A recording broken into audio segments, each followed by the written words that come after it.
Salut tout le monde, c'est Stachi41. Alors aujourd'hui, on va se retrouver pour un HPI.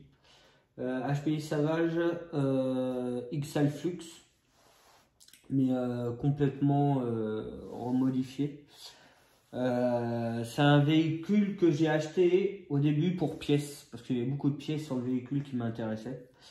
Donc au début, j'ai enlevé les suspensions, j'ai enlevé son variateur, son moteur, les roues qu'il avait. Et je l'avais laissé comme ça. Et puis il y a un jour, parce que dessus il est quand même équipé d'origine, il a été équipé avec des grosses suspensions. Là il y a les triangles RPM. Dessus il y a les poutres, c'est des poutres LCB. Dessus il y a l'option diff centrale de Elsa Racing. J'ai roulé avec. Je lui ai mis ces petites suspensions là. J'avais un jeu énorme sur la noix. La noix ici, je ne sais pas si vous voyez, mais elle bouge énormément en fait. Et donc je lui ai mis une carrosserie, je lui ai mis, parce qu'il y a les bacs batterie du Nero dessus. Voilà, je lui ai mis les grosses roues HPI qui sont là. Il y a les mêmes jantes que celle-là, mais avec des pneus pour rouler sur la route, donc slick et très très fin. Donc j'ai roulé avec et il tenait le coup. Il m'a pas lâché. Pourtant les diffs, les roulements, je pense qu'ils sont morts. Et quand j'ai les démontés vite fait, c'était pour voir l'état du véhicule, parce que là je vais avoir une révision, je vais le changer. Je vais passer beaucoup de pièces dessus. Et avant la révision, je voulais me confirmer mon hypothèse que dessus il y avait les diffs avec les gros modules 1.5 ou 1.4, je ne sais plus exactement. J'avais des doutes parce que le véhicule en lui-même, il est quand même bien équipé. Il a les 4 portes fusées en aluminium. Comme ça, tu es en fixe derrière, tu n'as plus besoin du tirant derrière. Il y avait les grosses suspensions, celle-là. On va y revenir de toute façon. Donc triangle RPM. Donc il pouvait que avoir des gros diffs là-dedans. Et j'ai juste démonté le skid plate pour voir ce qu'il y avait dedans. Et du coup, oui, c'est bien les gros diffs qui est à l'intérieur. Donc du coup, le véhicule de lui-même était bien équipé d'origine, parce qu'il y avait quand même un Mamba 1 de chez Castel. Avec le moteur, les grosses suspensions, que s'il y avait, voilà, j'ai récupéré 2-3 choses et du coup il roule bien. Donc il mérite une petite révision complète et une modification du véhicule. Donc dessus je lui ai mis une carrosserie d'un Ford F-150, pas Raptor mais juste F-150. Dessus je lui ai mis des élargisseurs de roues de chaque côté, avant-arrière, donc ça lui fait une sacrée gueule. Moi j'aime bien, voilà. Et dessus il y a une cage de Summit, donc la carrosserie en elle-même est vraiment bien protégée. J'ai pas une seule éraflure sur la carrosserie, c'est vraiment la cage qui prend, donc ça c'est cool. Après il faut l'adapter au véhicule, mais j'ai réussi à la monter dessus et c'est vrai que ça protège vachement le véhicule avec les chocs qu'il prend. Ça le protège vachement. Donc j'enlève le jeu de la carrosserie. Et voilà. Alors dessus, il y a déjà une vidéo sur ce véhicule là, où je présente aussi un autre HPI plus en buggy. Là c'est vraiment MT. Donc vous voyez là il y a le moteur 6S Traxxas, parce que du coup moi j'avais monté le Vinion du Revo 2 avec le moteur qui est là, et du coup le variateur, excusez-moi, le variateur est parti dans le projet HPI parce que du coup le variateur a pas tenu le coup, comme ça faisait 5 ans qu'il n'avait pas roulé. J'ai réussi à le redémarrer, mais j'ai fait 100 mètres, il a cramé. Donc comme je voulais changer de config avec celui-là, je lui ai mis le variateur 6S qui était dessus pour le mettre sur son HPI. D'ailleurs, qui est très content, à part la surchauffe, c'est ce que je lui ai dit, c'est soit tu passes en diff central, même s'il a un diff central dans la boîte, parce que la couronne est de 44, donc assez petite, donc il faut monter en pignon. Et je lui ai dit, il y a des options tracing ou d'autres, où tu peux monter jusqu'à 52, 54, donc augmenter la couronne et diminuer le pignon pour que le moteur échauffe moins. Donc voilà pourquoi il a des problèmes de chauffe. C'est que la couronne est trop petite et tu es obligé de mettre un gros pignon en fait dessus. Donc là, on est sur un kit central, kit diff central de chez Alza Racing. Voilà, dedans dans celui-là, je ne sais pas ce qu'il y a exactement comme différentiel central, mais sur le mien, moi j'ai mis un différentiel central de Kyosho MP9 avec 47 dents et ça bouge pas. Après, il y a les Losi, le LST diff central en plus dessus, je crois qu'il y a une couronne de 52 en module 1. C'est énorme, elle est énorme. Du coup, j'ai utilisé ce diff là avec cette couronne là pour mon autre HPI qui lui roule en 8S mais il est en mode 1.5 en gros bara. Donc il roule en 8S et j'ai trouvé par rapport au moteur et au pignon qu'il y avait, parce que le moteur qu'il y a dessus sur l'autre c'est un gros 1.5 Losi, il est rouge là avec un axe de 8. Donc il me fallait une grosse couronne et du coup j'ai chopé celle du LST. Donc du coup sur celui-là, je ne sais pas ce que c'est comme diff, mais je vais le changer, je vais le passer en aluminium de chez HPI. Ou alors voir une autre marque, mais voir déjà celui-là s'il tient le coup. Mais là je vais le passer en vitesse, le petit pépère. Donc va falloir que ça tienne le coup. Donc les modifs qu'il va avoir dessus. Déjà révision complète, les roulements je vais tous les changer, les diffs je vais tous les ouvrir. Je pense que je vais passer sur, j'ai de la 2 millions de chez Traxxas, celle du DR, donc 2 millions. Je pense que je vais mettre 100 000 et 150 000 à l'arrière. Je le passe en vitesse, c'est pas pour plus de puissance. C'est plus d'autonomie parce que en 6S avec le châssis en aluminium, tout ce qu'il a et tout ce que je vais lui rajouter aussi, il va être lourd, donc je préfère passer en vitesse, mais en petit vitesse, un petit moteur vitesse. C'est pas pour bourriner comme un Porsche, c'est juste pour qu'il peine moins à emmener le véhicule. Donc je suis passé sur un SSS, un 4082 1600 kV. Donc là, je vous le montre. La lumière, elle est chiante. C'est bon, vous avez imprimé. Donc sortie de 5 mm. Donc ça, c'est cool. Donc, vous voyez hein, la différence entre celui-là d'origine et celui-là que je vais mettre, c'est les mêmes. C'est exactement. Bon, il est un peu plus long et plus petit, celui-là. Mais il prend 8S et donc il va pas. Et je veux juste qu'il peine moins en neuf véhicule. Donc je n'ai pas besoin d'un gros moteur avec beaucoup de couple pour avoir toute la puissance du 8S. Donc dessus, je lui mets un variateur 8S de X-Max nouvelle génération, là, le X-Max tout neuf que j'ai reçu. J'ai pas encore reçu toutes les pièces, donc bientôt la vidéo, bientôt quand il y aura tout. Comme là, il me manquait juste les triangles, donc je les ai reçus, donc du coup je fais une petite vidéo.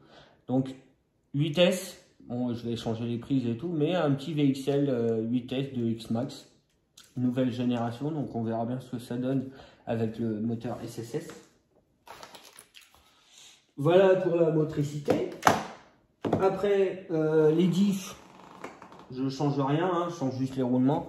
Je regarde bien sûr s'ils sont abîmés, mais vu comment je roulais dernièrement avec,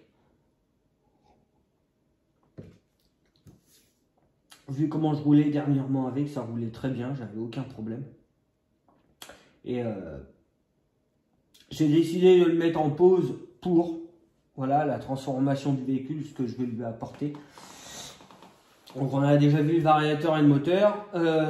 Les suspensions. Alors les suspensions, j'en ai 2-3 à vous montrer. Allez, où là. Alors, ces suspensions là, les grosses,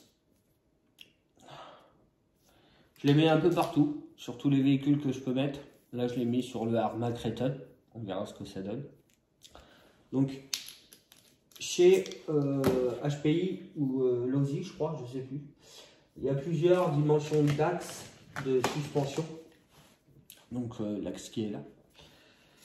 Donc, celui-là, on est parti sur un axe de 4 mm. Voilà, avec un gros corps. Hein. Celui-là est un peu plus épais. Donc là, on part sur une base de 5000. Donc 5 mm. Et je suis tombé sur une occasion sur des suspensions pareilles qui étaient aussi grosses et vendues avec les cales, parce que les cales se vendent avec les suspensions. Les triangles, voilà, c'est des bleus, c'est pas des RPM du coup, donc je vais enlever des RPM pour mettre des origines mais en bleu. Voilà. Et du coup, il faut les deux petites entailles pour pouvoir mettre la cale dedans. Et une fois que la cale est mise, on vient fixer la suspension là-dessus. De toute façon, je referai une vidéo une fois qu'il sera fini. Donc j'ai reçu les triangles, triangle du bas et triangle du haut. Attendez, je vous en sorte. Là, hop, voilà, en bleu. Bon, le dernier HPI, je l'ai fait en comme ça et ça m'a plu. Et je me suis dit, tiens, allez hop, je refais donc tous mes triangles. Je les refais pas parce que ceux-là sont abîmés, hein, ceux-là sont en bon état, de toute façon ils vont être utilisés sur un autre véhicule, un autre HPI.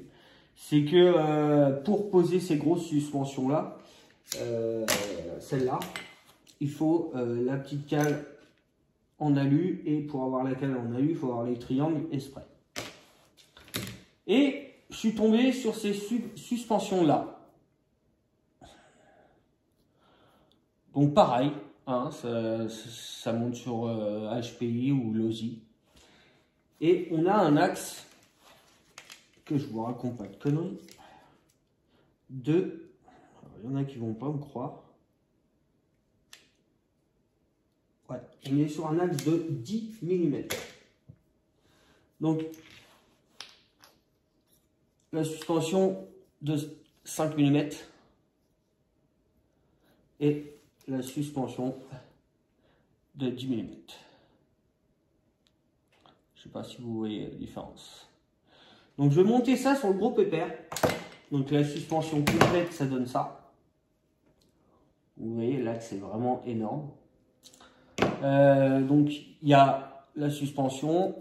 On enlève le bouchon du dessus pour l'huile, comme toutes les suspensions.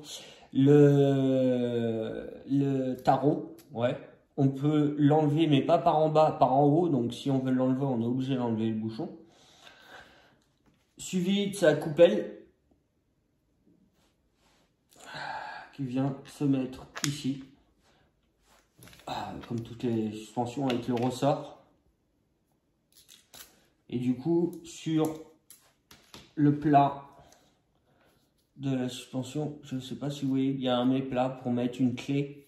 Parce que pour démonter la suspension, il faut enlever la chape. La chape avec quand même 1 cm d'épaisseur.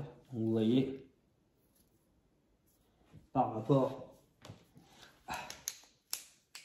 à la même suspension, là, on n'est pas du tout sur la même grosseur.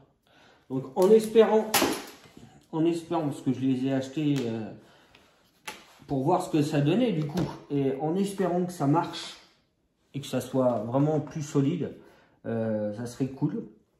Comme je vais changer les grosses suspensions, je vais mettre ça ici, devant. Voilà, pour aller encore chercher la suspension un peu plus droite encore. Car là, pour moi, c'est pas assez droit. Là, on parle d'un MT, hein, on parle pas d'un truggy ou un buggy ou même un muggy. Voilà. Donc voilà, ça se met dessus et on vient fixer les suspensions viennent dessus. Là, comme ça. Donc comme ça, j'aurai les suspensions encore un peu plus droites. Donc ça, c'est cool. En débattement, je ne veux pas gagner. Parce que là, en débattement, je suis en max. C'est pas les suspensions qui arrêtent les triangles. Hein. Si, c'est les suspensions qui arrêtent le triangle. On peut aller plus bas encore, je crois. Je suis pas sûr, mais je crois aussi. On peut aller encore plus bas. Donc, si je pouvais monter mes suspensions pour les avoir droites et descendre encore un peu plus bas, moi, ça m'arrangerait. Donc, du coup, changement des 4 suspensions. Donc, je l'ai ouvert hier. L'huile, elle est vraiment rincée. Elle est noire, toute liquide. Il n'y a plus de pression. Donc, on est vraiment en fin de vie. Le changement des huiles. Après, vu la grosseur du véhicule, et voir aussi les pistons qui sont à l'intérieur des véhicules, des suspensions. Excusez-moi. Il faudrait que je vois. Si je mets de la épaisse et j'augmente les trous, je les fais plus gros ou j'en refais des petits à côté. Ou je mets du fluide par rapport au piston s'il y a des gros trous ou pas. Dessus, il y a déjà une direction en aluminium. Mais ça fait un moment que je voulais essayer cette marque. Alors, elle est où? Là. Je ne sais pas si vous voyez la marque. Si, il y a un peu de soleil. Hop, ah, comme ça. Tu veux pas faire un zoom, toi? Ça fait un moment que je voulais tester cette direction. Donc, du coup, je l'ai acheté. On va voir ce que ça donne. Il y a plusieurs réglages dessus. Donc, ça, c'est cool. Petite astuce pour ceux qui ont des HPI, la direction, si vous la passez en alu, là, la petite rondelle pour tarot, parce que d'origine, la suspension est vraiment molle. Alors, regardez, vous voyez, mais moi, j'ai pas beaucoup de force dans les mains et du coup, j'arrive quand même à la presser. Donc, du coup, moi, ce que je fais, c'est que je le remonte pas à fond, mais je le remonte jusqu'à temps que je peux plus trop serrer. Là, ici, je mets un roulement. Donc, je mets un roulement entre la bague qui est là et la plaque en métal qui est en dessous. Avant le speed plate, il y a une plaque en métal. Donc, du coup, ça vient serrer comme ça. Et donc, il y a le roulement et la bague. Parce que comme ça, la bague, elle ne peut pas se desserrer. Donc, je ne voulais pas mettre une cale. J'ai vraiment pris un roulement qui rentre dedans. Donc, ça ne bouge pas. C'est nickel. Je crois que c'est des roulements de... Je crois que c'est des roulements de Revo 1. Mais je ne sais plus lesquels. Peut-être le X-Max, la direction. Je ne sais plus. Donc là, c'est à peu près taré comme ça. Là, on a... Vous voyez, c'est beaucoup plus dur. J'arrive même plus à le... Si, j'y arrive, mais c'est vraiment léger. De toute façon, le roulement, il est tout fin. Donc, je vais jusqu'au minimum en bas pour être à la même hauteur que le roulement. Et ça suffit. Parce que j'ai des grosses roues et ça protège vachement ma direction. Parce que les roues prennent vraiment, pas tout le choc, mais bien au moins 30-35% du choc du véhicule total. Et la direction aussi, hein, quand on atterrit sur le devant, la direction elle prend cher. Donc si elle est complètement dévissée, trop molle, dans les virages, c'est pas qu'il va rester droit, mais il va y aller doucement dans le virage. Donc pour braquer, c'est assez chiant. Donc c'est pour ça, moi je les resserre parce que j'ai des grosses roues. Après, si vous mettez des roues un peu plus petites, avec des pneus un peu plus petits, je vous conseille de dévisser votre sauve-cerveau pour qu'il soit mou et pour que les roues prennent mieux les chocs, surtout la direction, les chocs, parce que si vous avez des petites roues, la direction, si vous la serrez, le sauve-cerveau, si vous le serrez, vous allez bousiller soit la corne, soit le cerveau, ou soit directement la direction, parce qu'il y a énormément de force. On s'en rend pas compte, mais quand tu as un véhicule qui fait 5 kg et qui retombe de 2 mètres, juste 2 mètres, hein, et ben, les roues, c'est elles qui prennent quand même la plupart des chocs, surtout quand tu atterris sur une roue, ou vraiment que l'avant. Donc voilà, la petite direction en aluminium, je vais tester avec le petit puits de lumière, le petit roulement, le petit puits de lumière. le puits de direction, où il n'y a pas le sauve-cerveau, l'autre côté.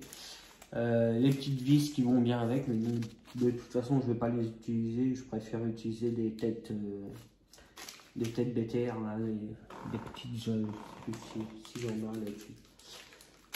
Donc ça, on va changer les moyeux. Donc Hot Racing en violet. Oh, ça fera une petite couche de violet, mais ce qui est bien, c'est qu'il y a des centreurs avec. Donc on met le moyeu, non, on met la tige, on met le moyeu, et après il y a un centreur qui vient au milieu, et celui-là, il faut le serrer au frein filet. Parce qu'il dépasse un petit peu, un petit coup de Dremel si vous n'arrivez plus à le dévisser, puis un coup de tournevis, puis ça va passer. Donc les petits centreurs, ils sont juste là. Ça vient à l'intérieur du moyeu. Comme ça. Ça remplace la vis pour tenir l'axe en fait. Sur les cardans qui sortent plus gros. Donc ça, et j'ai trouvé ça, donc un avant, un arrière, c'est des complets. Donc il y a le skid plate, il y a les plots de carrosserie, il y a la tourelle de suspension et la tourelle des plots de carrosserie. On a les petits Y là, pour ceux qui connaissent, les Y, les trucs chelous là. Et on a les petites cales pour éviter que ça se barre. Ça. Donc j'en ai acheté deux, comme ça je fais l'avant, l'arrière, comme ça je suis sûr. Parce que déjà à l'avant, je vais rajouter un gros pare-choc en aluminium. Et du coup les vis ici, là sur l'autre pare-choc, elles ont pété dans le plastique et à 2 mm de profondeur. Donc il faudrait que je coupe tout et tout, donc ça sert à rien, il est mort. Donc autant le récupérer et il va me servir pour fabriquer des choses. Je les garde souvent pour faire des skid plates pour les buggy et tout ça, parce que ça remonte bien et on peut quand même bricoler assez facilement ces pièces là. L'arrière c'est pareil, il a frotté et tout, donc je change l'avant et l'arrière, comme ça sera fait. On part sur de bonnes bases. On va partir sur des triangles à peu près tous neufs, donc tous les triangles. Les supports avant-arrière, la roulette, je vais la garder. Ça, je vais les garder. Je vais pas remettre les neufs. Je vais attendre d'user cela. Du coup, je crois qu'on a fait le tour. Donc, si le cerveau, ça va, tranquille. Un petit ventilateur quand même pour le moteur. Petite boîte de réception Traxxas. Ça, j'aime bien ces petites boîtes-là. Elles sont étanches. Qu'est-ce qu'il y a à dire? Oui, ici dessus il y a les bacs batterie. Alors vous avez vu sur certaines de mes vidéos, je les ai utilisées. Alors sur l'autre HPI, du coup je l'ai mis à l'envers pour avoir l'ouverture en haut et le côté plat là, comme ça il était en dessous, donc visuellement ça a dégagé vers l'arrière. Donc c'était plus joli que là tout plat en dessous, et je préfère avoir tout plat au-dessus. Avoir ma carrosserie parce que ça se voit pas, et avoir un beau design sur le côté qui remonte comme ça. Après c'est chacun ses goûts et ses couleurs. Et sur le haut là normalement on appuie. Je vais le faire. Ah bah oui, si je suis sur le plateau en même temps, on va pas y aller. Mais... là. Tac, on appuie, on pousse, donc vous voyez, ça s'ouvre vers le bas, du coup. Je vais le pousser un petit peu pour que vous voyez mieux. Là.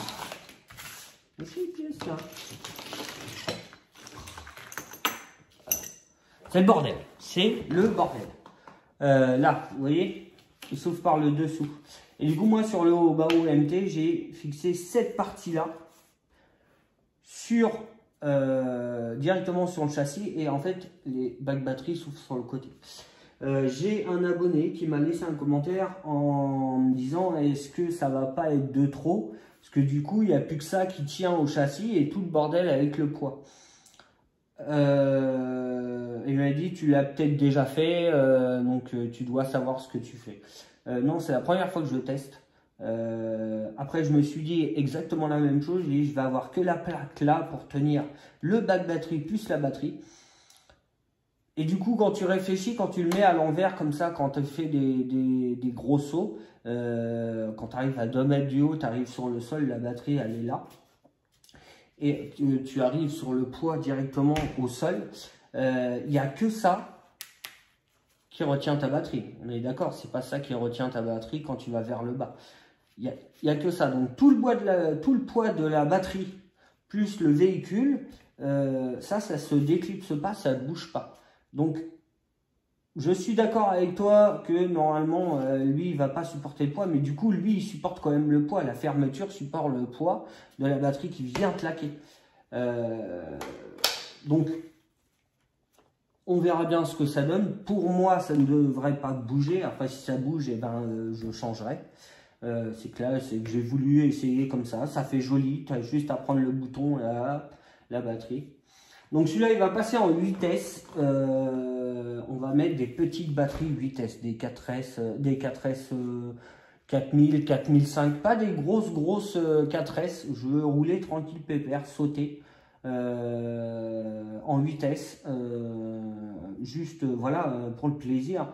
Pas, il va faire. Il va sauter, il est prévu pour sauter cette année aussi, lui aussi. Mais voilà, en 8S avec des petites batteries et puis je roule pépère. Ouais, pépère, je me comprends, mais ça ne sera pas la voiture de bâche que j'aurai. J'en ai d'autres pour le bâche, celui-là c'est vraiment pour faire un gros 4x4 et puis des gros sauts. Et des beaux, des gros plats, là, les 4 roues en même temps. Bon. Et hop, ça repart directement. Ça, c'est bon, ça. Bon, du coup, on a fait le tour. Une fois que le véhicule il sera modifié, je pense pas faire de vidéo dessus. Je pense que la prochaine fois, vous le verrez, il sera fini. Et puis voilà. Donc les gars, là-dessus, je vous laisse. Je vous dis à bientôt. Et portez-vous bien. Allez, ciao les gars.